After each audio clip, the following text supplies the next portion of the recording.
میرے بھائی اگر کوئی خانہ کعبہ شریف میں طواف کعبہ کرتا ہوا بھی مر جائے وہ اپنے مال کے مطابق اٹھایا جائے گا. باہر سے لوگ آتے ہیں تہمت باندھ کے نماز پڑھتے ہیں. نہیں وہ تو میں نے بتایا کہ احمد بریلوی صاحب کا فتویٰ ہے اگر کسی کو ننگے سر نماز پڑھنے میں مزہ آتا ہے تو وہ ننگے سر پڑھے.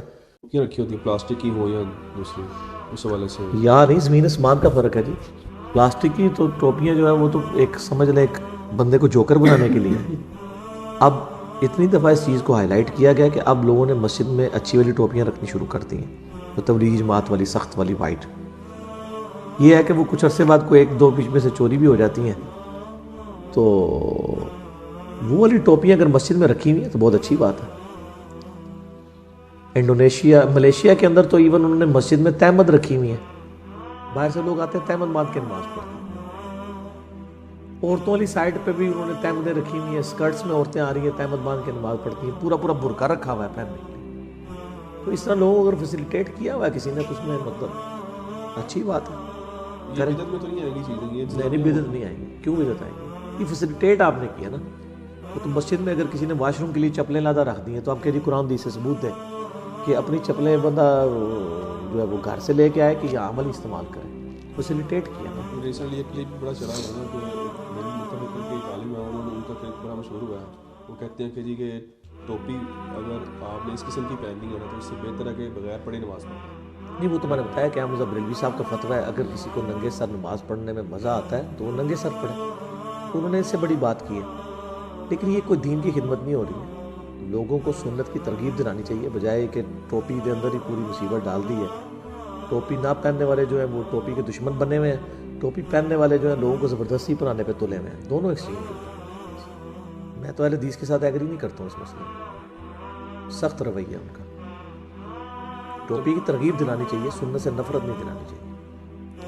تبلیغی جماعت کے ساتھ چلے پر جانا اور مساجد وغیرہ میں کوئی مسئلہ نہیں. دیکھیں یہ جو درس نظامی کے کورس بھی ہیں کوئی بدعت تو نہیں ہے نا. سارے مکاتب فکر نے کورسز بنائے ہوئے ہیں کہ جی 8 سال کا 6 سال کا 7 سال کا. اب کیونکہ جی صحابہ کرام نے تو نہیں کیا, باقی نہیں کیا انہوں نے, لیکن اس کی بنیاد کے اوپر آپ لوگوں کے اوپر بدعت کے فتوے تو نہیں لگائیں گے. کوئی نہ کوئی تو مینیجریل ایشوز کے لیے کرنا ہی پڑے گا نا. تو چلہ لگاتے ہیں وہ یا 3 دن یا 4 مہینے لگاتے ہیں, 7 مہینے بھی ہیں, سال بھی ہیں. ہمیں اختلاف ان کی تعلیمات کے ساتھ ہے کہ اس میں قرآن و سنت سکھائیں بجائے اپنے بزرگوں کی کتابیں پڑھ کے.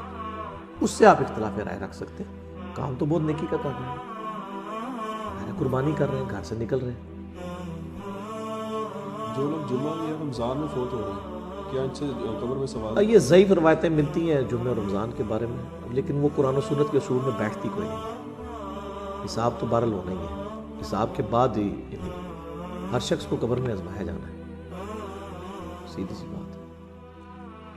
کیونکہ اکثر ہمارے یہاں یہ بڑی باتیں ہوتی ہیں لوگوں کو, بڑا خوش نصیب تھا جمعے کو مان گیا. خوش نصیبی تو میرے بھائی اگر یہ ہے تو بخاری مسلم میں حدیث ہے نبی علیہ السلام کا ایک غلام تھا مدرم, اتنا خوش نصیب تھا کہ خیبر کے موقع پہ اسے نامعلوم تیر لگا, شہید ہو گیا.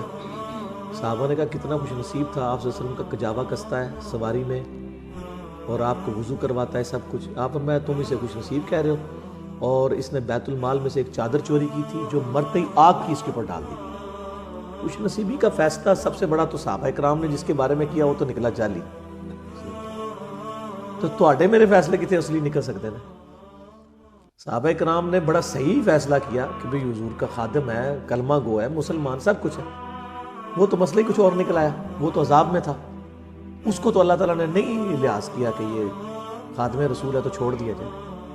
اس طرح کی باتیں جو ہے مطلب یہ بنی ہوئی ہیں, لوگوں کو دین کی خبر نہیں ہے. میرے بھائی اگر کوئی خانہ کعبہ شریف میں طواف کعبہ کرتا ہوا بھی مر جائے وہ اپنے مال کے مطابق اٹھایا جائے گا.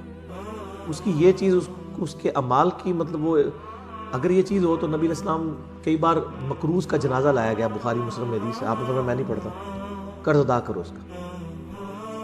حالانکہ یہ بھی ہم کہتے ہیں جی حضور کے پڑھنے سے ویسے ہی معاف ہو جانا, نہیں, چاہے آپ علیہ السلام بھی جنازہ پڑھ دیتے قرض تو نہیں معاف ہوگا.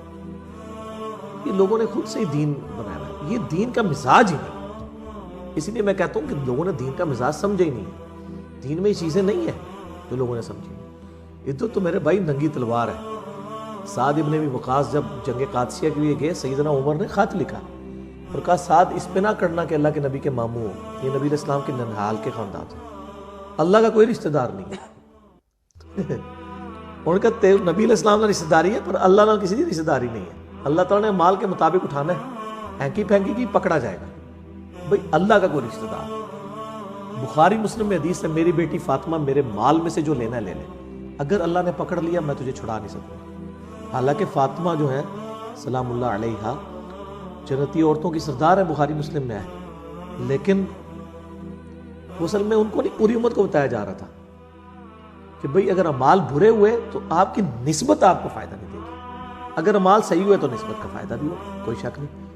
اگر اعمال صحیح ہیں تو نسبت کا فائدہ یہ ہے کہ امت محمدیہ صلی اللہ علیہ وآلہ وسلم اگلی امتوں سے پہلے جنت میں جائے گی. لیکن اگر کوئی کہ میں ہے حضور کا غلام ہاں تو جب تک میں جنت ہی نہیں بڑھنا ادھر تک کوئی اور نیک کسی نبی کا امتی جنت میں نہیں جا سکتا, تو یہ تو نہیں ہوگا. تو نیک ہے تو پہلے داخل ہوگا, اگر بد ہے دوسری امت والا پہلے چلا جائے گا, تو بعد میں جائے گا عذاب بھگت کے. نسبت نہیں کام ہے.